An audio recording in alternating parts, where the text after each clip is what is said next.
capítulo 17. Vamos lermos a partir do versículo 11.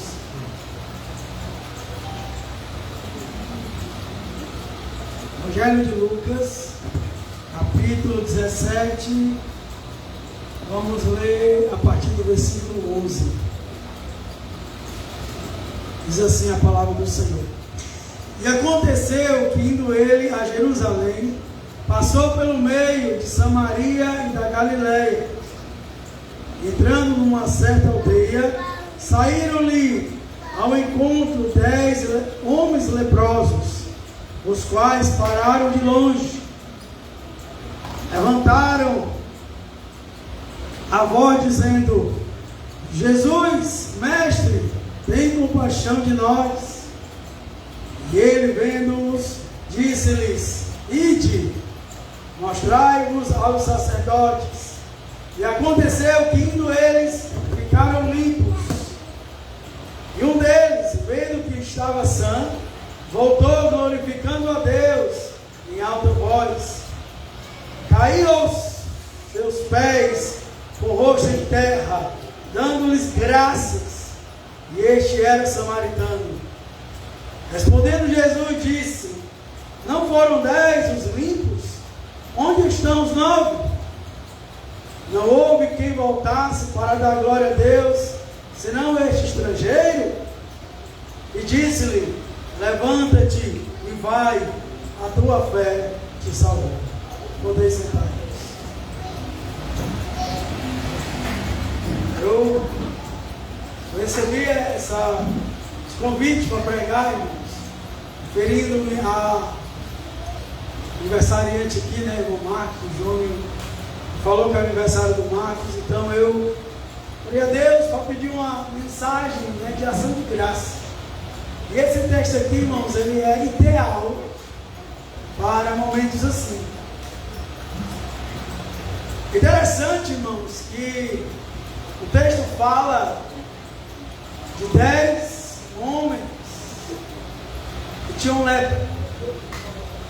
A lepra, ela era uma doença contagiosa. A lepra, ela se manifestava, irmãos, quando o corpo da pessoa avermelhava-se.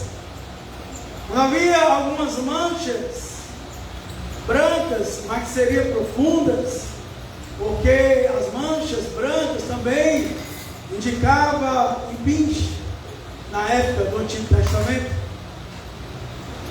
E quando uma pessoa, irmãos, mostrava-se com esses sinais,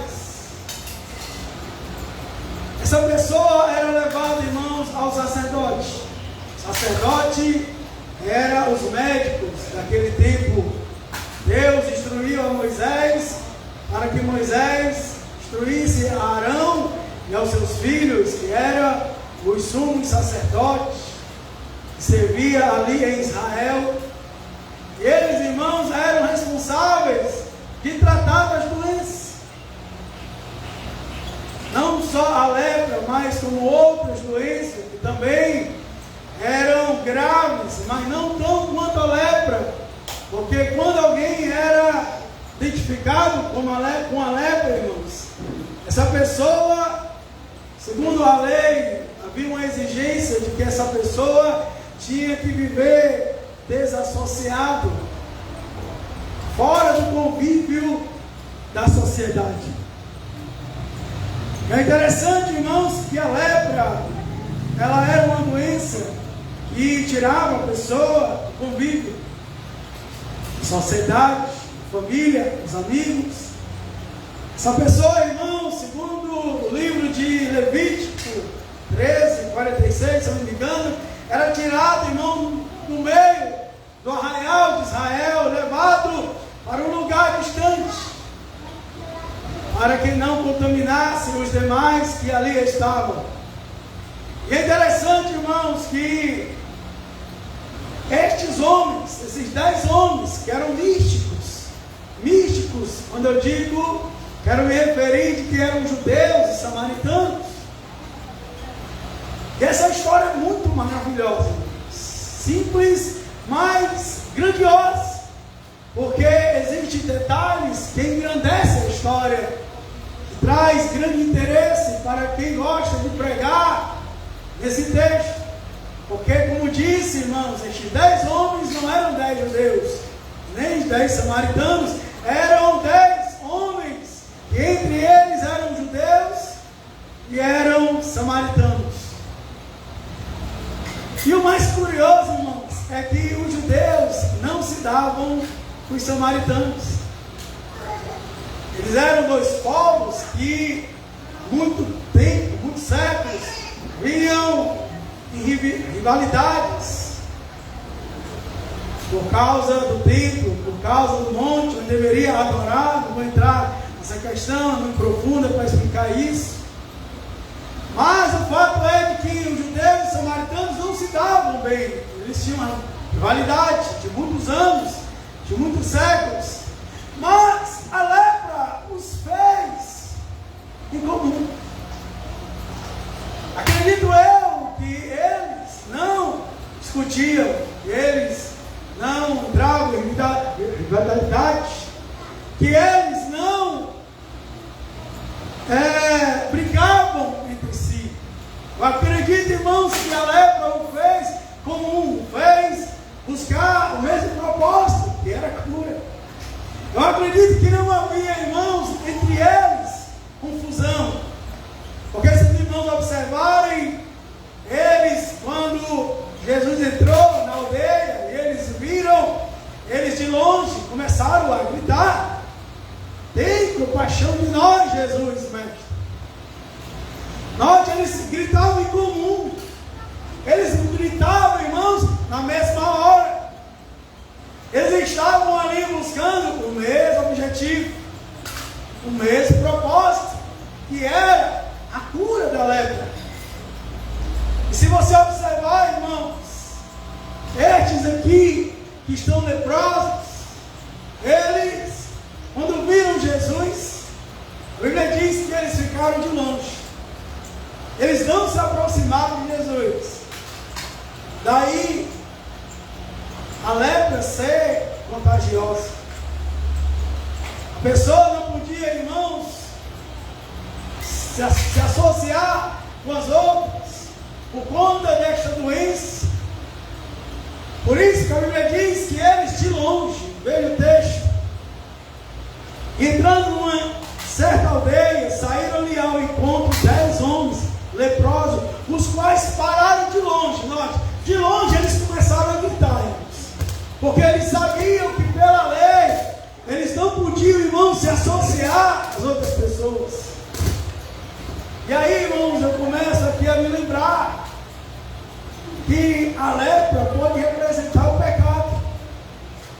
Se uma pessoa que era cometida pela lepra, a lei exigia que este vivesse fora da comunidade, fora do convívio social, distante, irmãos, de todos. O pecado também, irmãos, ele, de certa forma, afasta o homem de Deus. Por isso que muitos pregadores associam a lepra com o pecado. Porque o pecado, irmãos, quando o homem pecou contra Deus, a Bíblia diz que o homem se afastou. Paulo diz: todos pecaram, destituindo estão da glória de Deus. Note, o pecado, irmãos, ele distanciou o homem de Deus. O profeta Isaías, ele fala disso. Se você ver, irmãos, lá em Isaías 59, versículo 1 e 2, diz assim, eis que a mão do Senhor não está encolhida para que não possa salvar, nem agravar o seu ouvido para não poder ouvir, mas as vossas iniquidades fazem separação entre vós e o vosso Deus, e os vossos pecados encobrem o seu rosto de vós, para que não vos ouça. Observe, irmãos, o pecado, ele tem esta semelhança com a lepra. Assim como a lepra afastava a pessoa do convívio, o pecado afasta, irmãos, o homem de Deus. Quando o homem pecou contra Deus, irmãos, o homem, ele foi destituído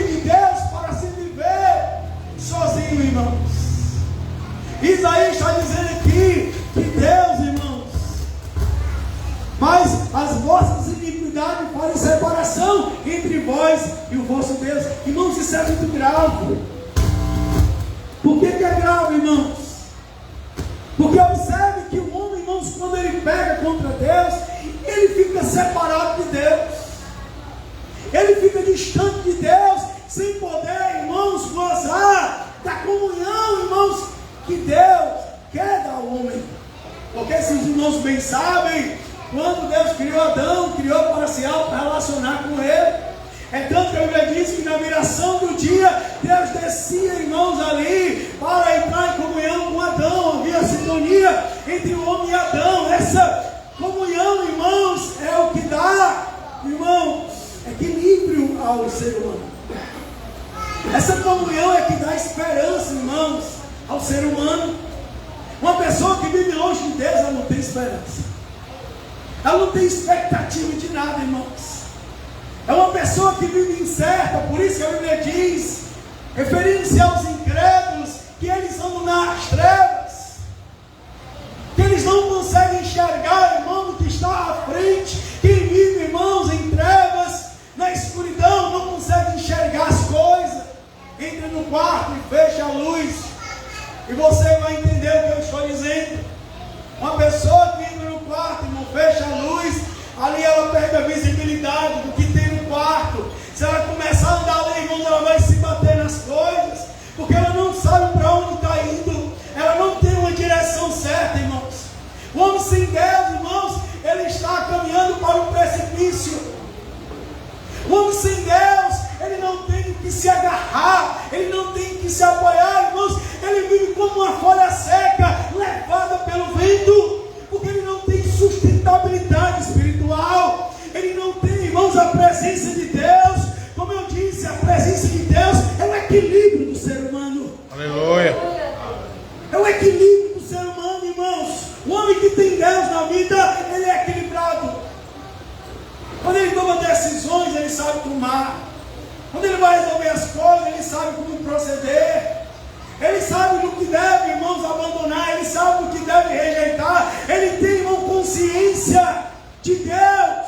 Porque, irmãos, ele tem comunhão com Deus.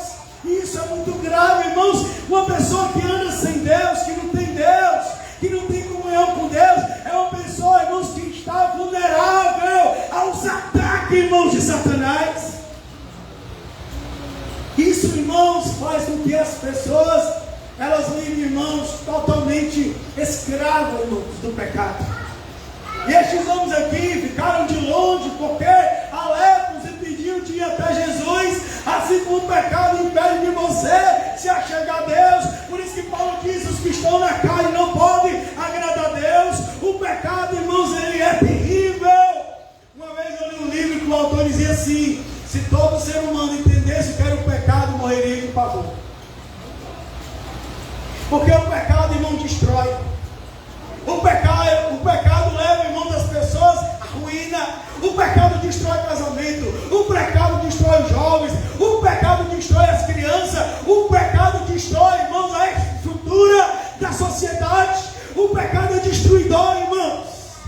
É por isso que hoje o nosso mundo, a nossa sociedade é uma sociedade rachada, é uma sociedade destruída, é uma sociedade, meus amados irmãos, que está em falência. Por quê? Porque não quer se arrepender dos seus pecados, não quer ter Deus como seu orientador. Como disse Davi, lâmpada para os meus pés e a tua palavra, e luz para o meu caminho. Quem tem Deus tem luz. Quem tem Deus tem direção, irmãos. E além do mais, o pecado condena a pessoa. Paulo diz em Romanos que como a desobediência entrou no mundo, assim também entrou, irmãos, a condenação. Quem vive pecando, quem tem hábito de pecar, quem é escravo do pecado e vive pecando, irmãos, a consequência é a morte. Por isso que Paulo diz que o salário do pecado é a morte. Mas aí ele dá a vírgula lá e diz, mas o dom gratuito em Jesus Cristo é vida eterna. Aleluia. E essa forma como Paulo usa do pecado, de que é um salário, é muito interessante. Porque a pessoa que trabalha, irmãos, um mês, no começo do mês ela tem o direito de receber o salário dela. Porque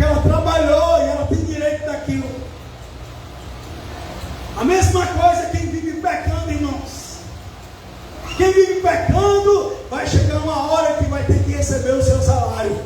Só que o salário que você vai receber não é em real, é em punição. É Deus punindo a sua vida. Por isso, irmãos, que é interessante a gente se importar do que é o pecado. O pecado está destruindo. O pecado, irmãos, está levando muita gente à ruína. Não só daqueles que são escravos do pecado ainda, que estão lá fora, mas que muitos crentes hoje parece que também gostam de brincar com ele,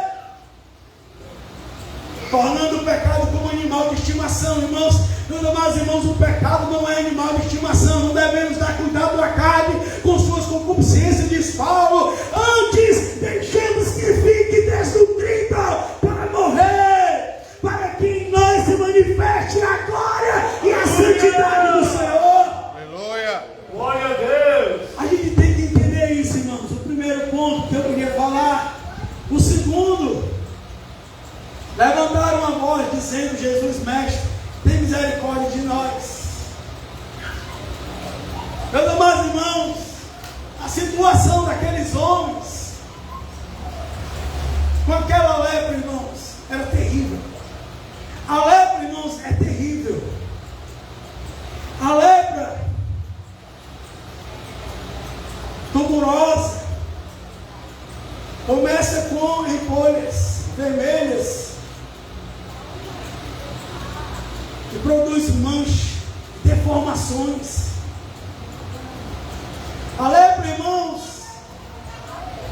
traz ruína na carne, no corpo, paralisação, de uma tal maneira, irmãos, que os membros chegam a perder a própria vida.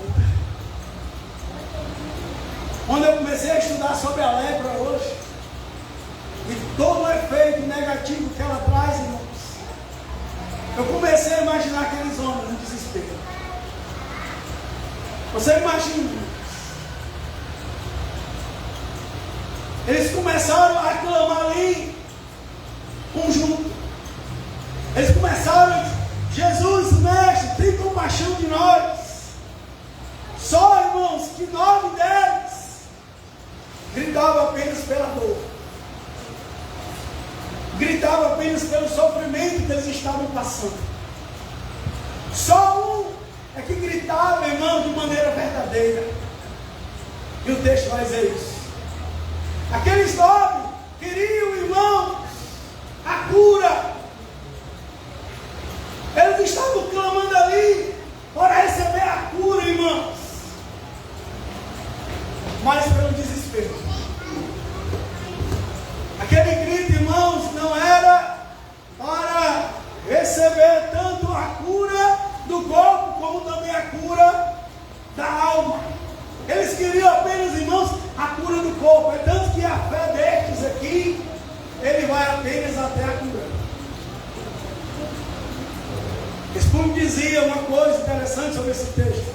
Ele diz que aqueles 9 que ali clamavam, eles clamavam intensamente. Não havia sequer um vacilo neles, mas clamavam porque estavam doentes, porque estavam sofrendo. Então eles queriam, irmão, de alguma maneira que Jesus olhasse para eles e os curasse.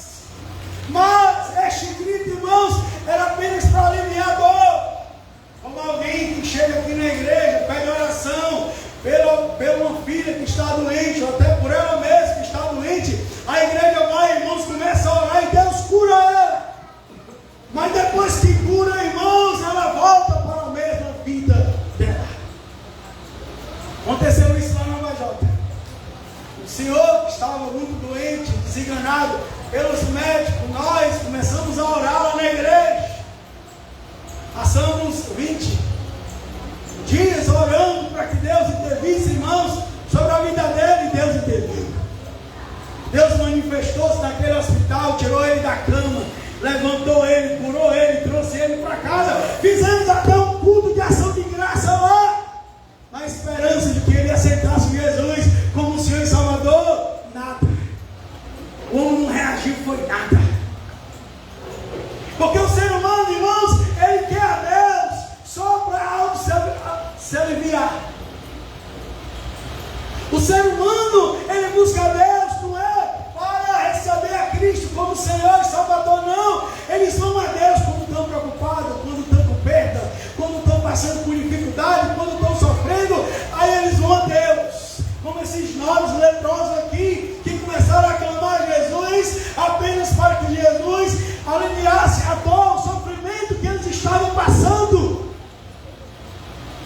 amados irmãos,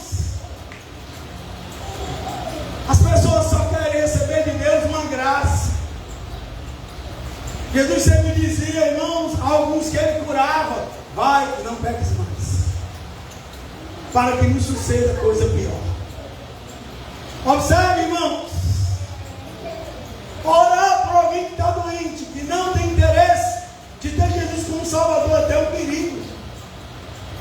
Por que, irmão Luciano? Porque pode ser que a doença volte com mais força e até tira a vida da pessoa, irmãos. Eu não disse vai e não peques mais, significando que se ele pecasse, coisas piores poderiam acontecer com ele. Às vezes não orar por pessoas pode ser até um mal. Orar por alguém que não quer reconhecer Jesus como Senhor e Salvador, porque a cura, irmãos, é um identificador, é um sinal. Para quê? Porque Jesus quer mostrar com a cura que ele não só cura o corpo, mas também cura a alma. Aleluia. Mas as pessoas, irmãos, elas não querem, elas só querem a cura que é provocar na sua vida egoísta, na sua vida, irmãos, regresso. Mas é interessante que diz no versículo 14, diz assim, ó, e ele vendo-os, disse-lhes, ide, mostrai-vos ao sacerdote. Isso aqui é interessante, é intrigante. Por quê, irmãos? Quem entenda? Uma pessoa, irmãos, ela só ia até o sacerdote se ela tivesse cura. Lembre-se daquele leproso que Jesus viu descendo o monte. Ele se aproximou de Jesus, o adorou e disse a Jesus, se tu quiseres, pode me purificar. A gente diz assim, ó, eu quero ser limpo.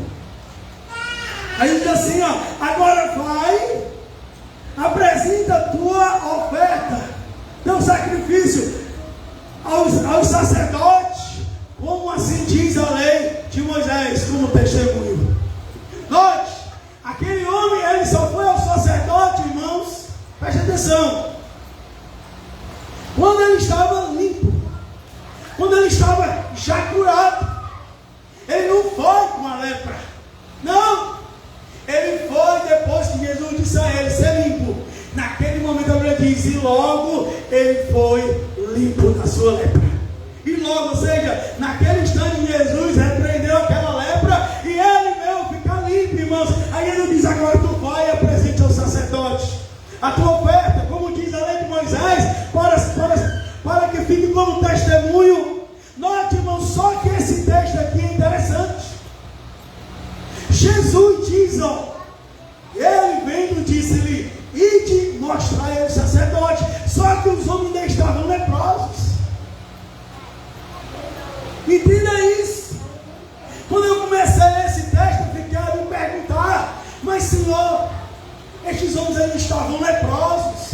O Senhor pediu para que ele fosse aos sacerdotes, mas eles estavam com a lepra. E aí, irmãos, eu comecei a pensar e entender o texto. Sabe o que o texto quer dizer, irmãos? Jesus estava ali, irmãos, testando a fé daqueles homens. Ou seja, aquela cura só ia, irmãos, se concretizar mediante a fé dos leprosos.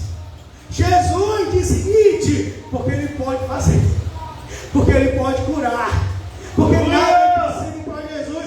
Jesus, irmãos, ele curou da menor enfermidade até a pior. Quando ele chegou na casa de Pedro, ele pegou na mão da sola de Pedro e disse, levanta. E a Bíblia diz, na mesma hora a febre a deixou e ela se levantou e começou a servir ali. Ou seja, Jesus curou uma febre, irmãos, que tinha sido acometido ali, a sogra de Pedro. E Jesus também disse, irmãos, ao homem da lepra, quando o homem disse, se tu quiseres, tu pode me purificar. E Jesus disse, eu quero ser limpo agora. Aleluia.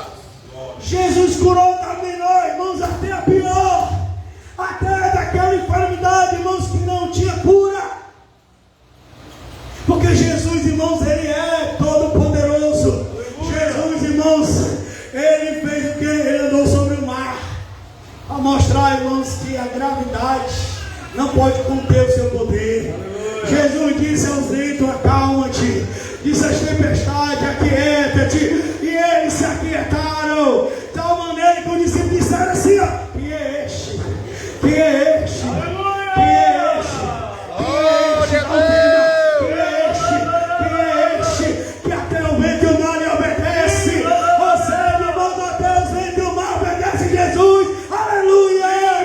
Jesus é tão poderoso que com 3 pães e 2 peixes ele multiplicou e alimentou 5.000 pessoas, fora mulheres e fora criança, porque Jesus, ele é todo poderoso, ele é todo poderoso. Até Jesus falando, ele é poderoso. Vieram para prender Jesus. Os soldados perguntaram: quem é Jesus o Nazareno? Ele disse: eu sou. Na hora que ele disse: eu sou, os soldados caíram prostrados no chão.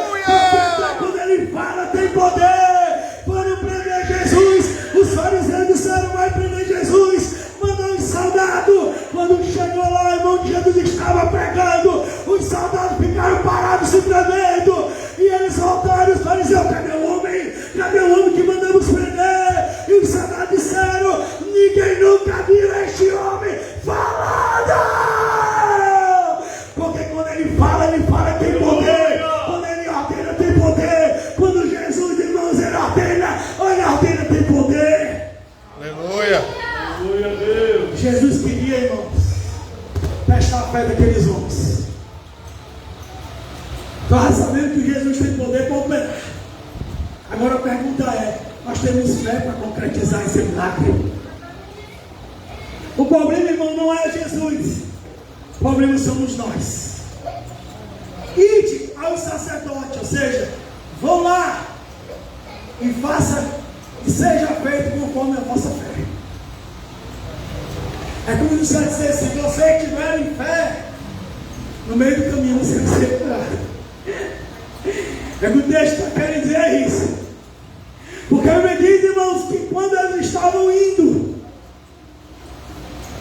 aí eles começaram a olhar para eles mesmos. Estamos curados. Estamos limpos.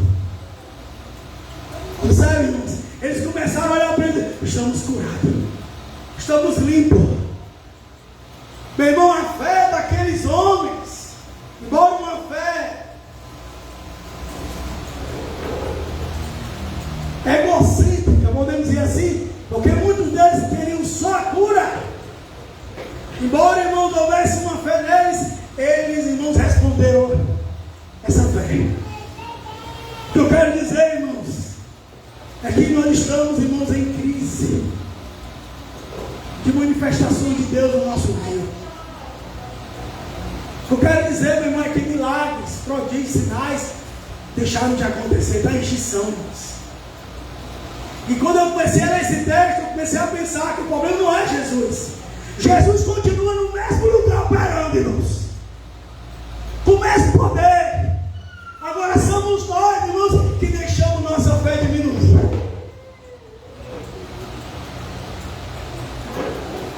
Precisou com que eles tivessem uma atitude para que a cura deles, irmãos, se concretizasse.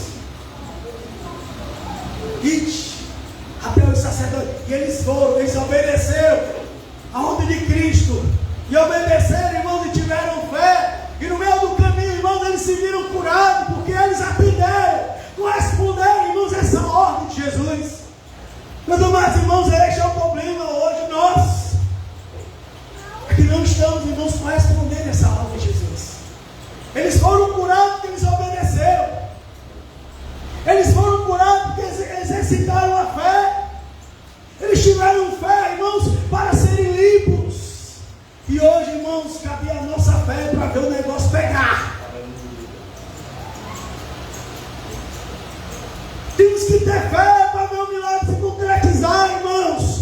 O nosso Jesus, irmãos, ele continua o mesmo. Aleluia! Não há nada difícil para Jesus. Ele diz que para os homens tudo é impossível. Para Deus não, para Deus tudo é possível. Quando puseram aquele paralítico pelas telhas, desceram aquele homem, os escribas, os fariseus começaram a cogitar no coração: quem pode senão Deus.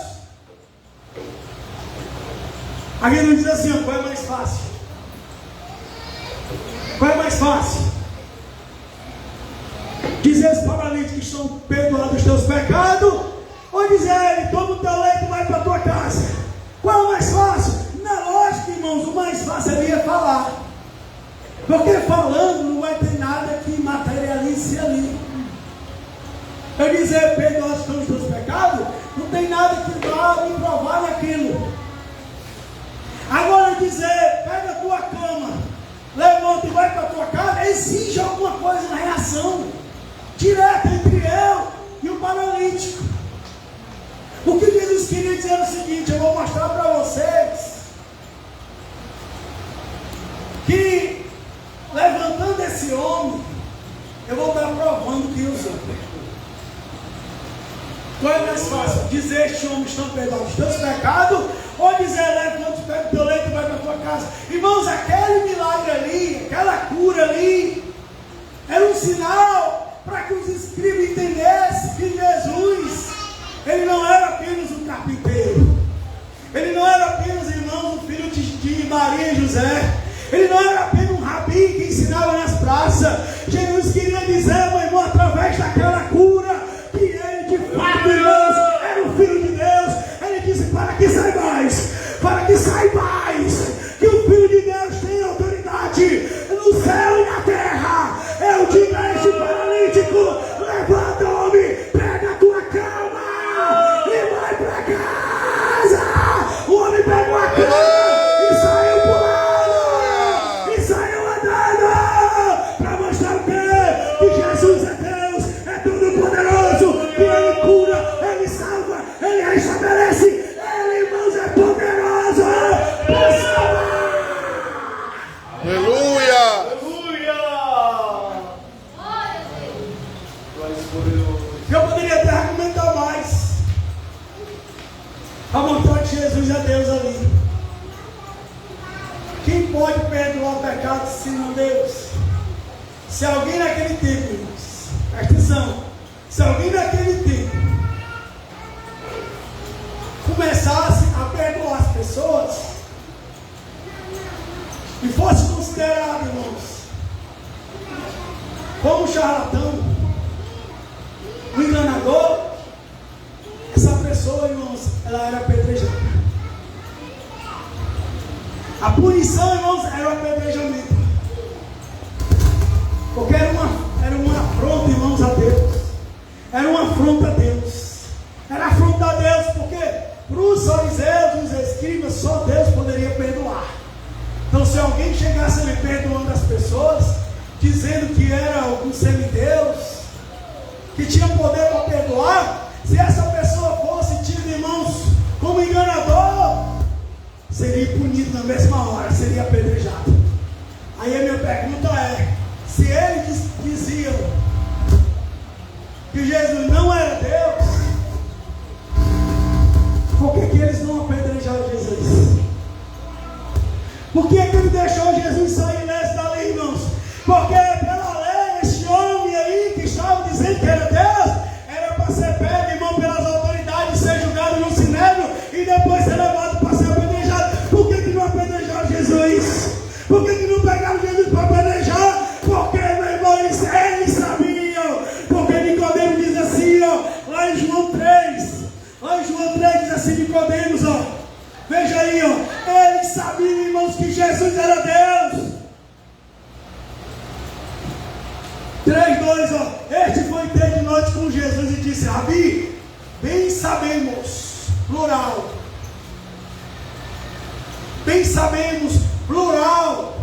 tem um S no final, bem sabemos que és mestre, filho de Deus, porque ninguém pode fazer estes sinais que tu fazes, se Deus não for com eles. Não corre aí, dos fariseus, dos saduceus, do sinédrio, as autoridades lá, aquele grupinho lá, irmãos, aquele safado ali, Caifás, juntamente com Anás, com todas aquelas autoridades ali, sabiam, meu irmão, que Jesus não era, irmãos, um charlatão, ele não era enganador, eles sabiam que Jesus era o Filho de Deus, era o Deus Todo-Poderoso, porque quando ele dizia levanta e anda, porque quando ele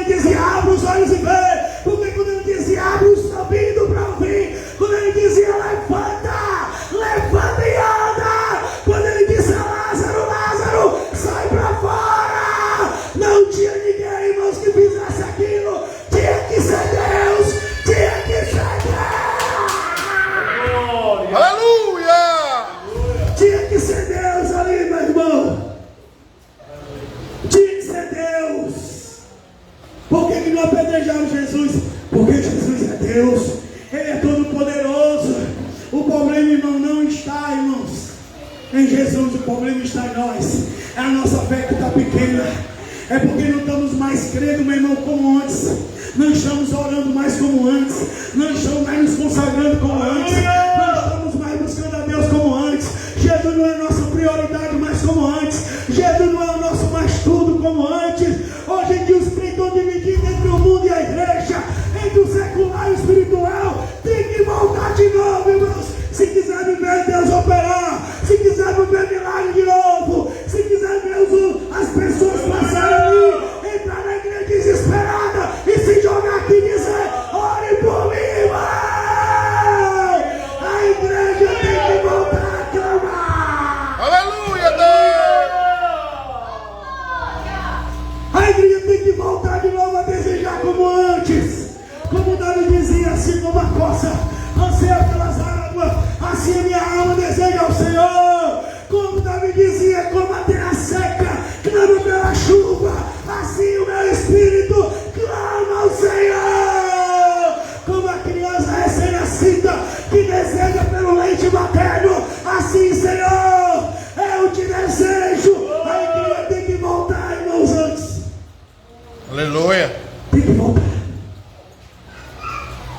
Nós temos que crer de novo como antes. Enfermo, irmãos, é o que não falta hoje.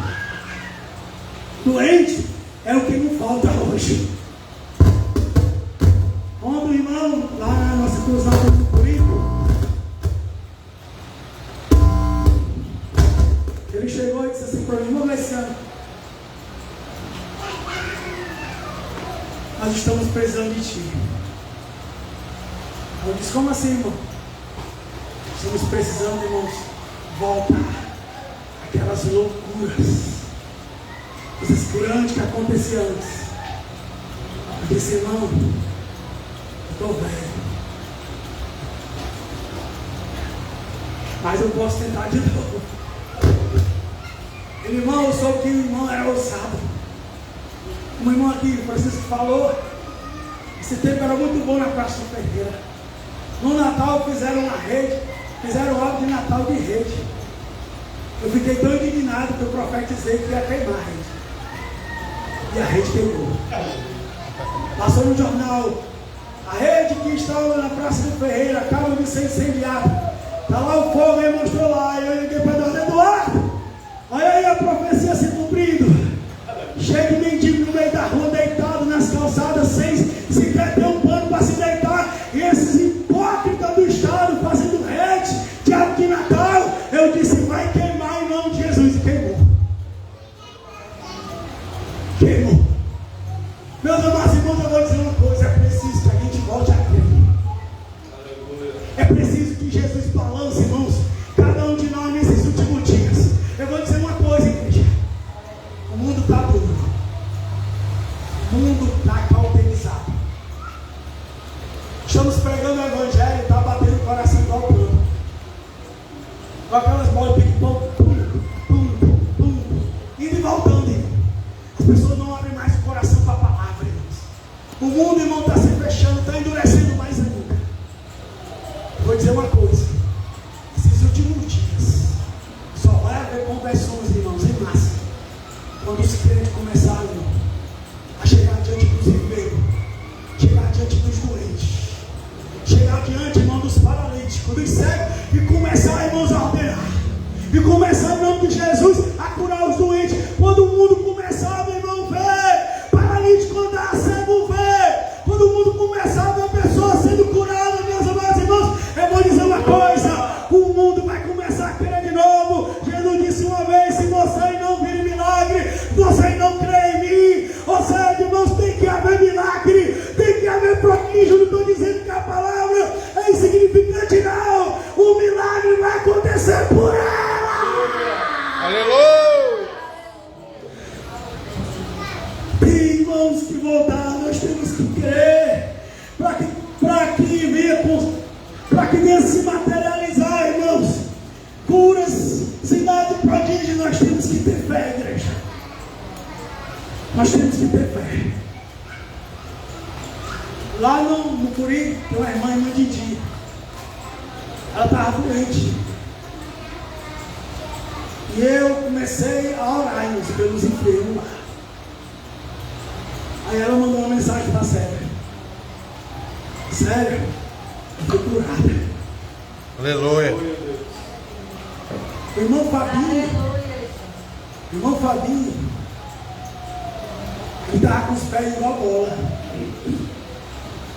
Inchado, parecia uma bola, verde, parecia um Hulk. No culto de oração, irmãos, eu comecei a orar, irmãos, ordenando que os pés dele voltassem ao normal. Quando foi de manhã que ele veio, irmãos, eu disse: irmão Luciano, olha aqui meus pés. Aleluia. Quando eu olhei, irmãos, os pés dele estavam normal. Glória a Deus. Ele disse: irmão, eu fui curado. Ele pegou os exames e rasgou tudo.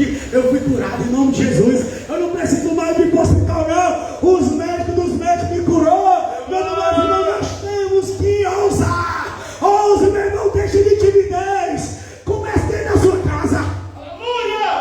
Comece dentro da sua casa. O filho está doente, vamos lá para a UPA. Que UPA, meu irmão?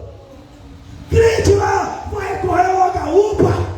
O crente se ajoelha na cama do filho. Senhor, eu estou aqui de Senhor, eu não quero sair, é perigoso. Senhor, eu posso ser assaltado. Alguma coisa vai acontecer comigo. Senhor, cura aqui o meu filho agora. E Deus vai curar.